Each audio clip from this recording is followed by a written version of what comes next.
Hi everyone, and welcome to this quick tip video on resolving the filament diameter error that many of you will come across after the 25th of July 2023 major release for Fusion 360.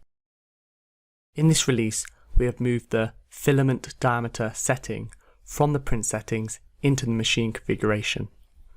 This is to clean up the print settings and improve the user experience.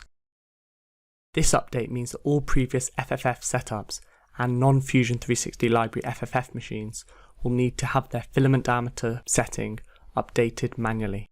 This will only need to be done once. To do this, navigate to the FFF machine in your setup or your local or cloud library and select Edit. Here, enter the Extruders tab and update the filament diameter to the correct value. This will be either 1.75 or 2.85 millimeters depending on your printer. Note, this will need to be done for each extruder.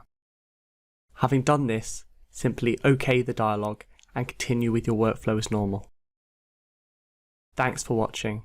If there are any questions, please reach out to us on the Fusion 360 manufacturer forums at forums.autodesk.com.